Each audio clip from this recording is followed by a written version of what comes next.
देश में इंडिया और भारत को लेकर के जो लड़ाई शुरू हुई उसकी सियासत थमने का नाम नहीं ले रही। इंडिया या भारत नाम को लेकर सियासी दल दो धड़ों में बटे हुए हैं। एक पक्ष भारत नाम का समर्थन कर रहा है तो दूसरा पक्ष दोनों की बात कह रहा है और दूसरे पक्ष वाले इसे संविधान के खिलाफ तक बता रहे हैं। हालांकि इस विवाद में अब शशि थरूर भी सामने आ गए हैं। उन्होंने विपक्षी गठबंधन को नाम बदलने का सुझाव दे दिया है।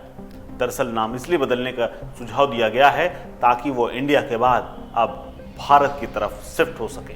उन्होंने सोशल मीडिया प्लेटफॉर्म एक्स पर भारत नाम को लेकर मचे विवाद पर सुझाव दिया है।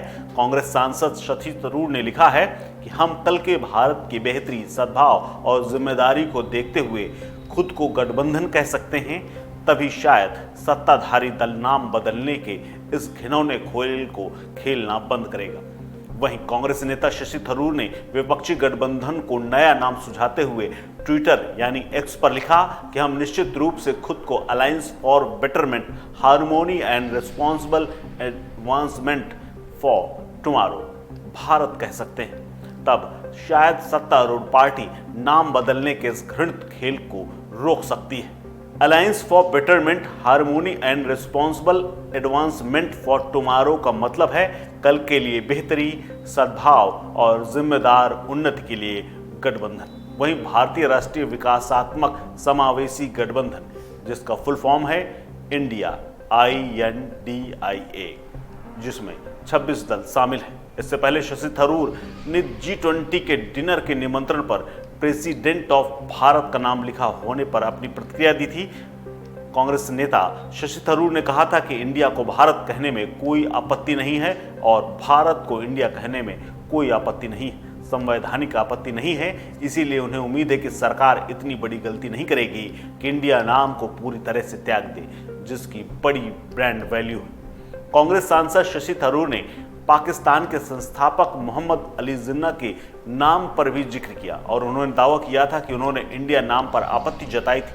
थरूर ने यह भी कहा कि उनका मानना था कि हमारा देश ब्रिटिश राज का उत्तराधिकारी राष्ट्र है और पाकिस्तान एक अलग राष्ट्र। इससे पहले थरूर एक बात और कह चुके हैं। उन्होंने सोशल मीडिया प्लेटफॉर्म एक्स पर ही एक पोस्ट में लिखा था कि इंडिया को भारत कहने में कोई संवैधानिक आपत्ति नहीं है और देश के दोनों आधिकारिक नामों में से एक भारत है। मुझे उम्मीद है कि सरकार इतनी नासमझी नहीं करेगी कि वो इंडिया को बैन कर दे या इंडिया के नाम को खत्म कर दे, क्योंकि इंडिया कई जगह पर है और वो अंग्रेजों के शासन काल से लेकर अब तक एक ब्रांड बन चुका है। हमें इतिहास के गौरवपूर्ण नाम, एक जैसा नाम और दुनिया भर में जिसे मान्यता प्राप्त है उस पर दावा छोड़ने की बजाय दोनों शब्दों का उपयोग जारी रखना चाहिए, जिसका जिक्र संविधान में भी है। संविधान में लिखा है भारत यानी इंडिया और इंडिया जिसको भारत के नाम से जान सकते हैं, जो कि अनुच्छेद 1 में ही लिखा हुआ है और इसको अगर हटाना है तो उसके लिए संविधान संशोधन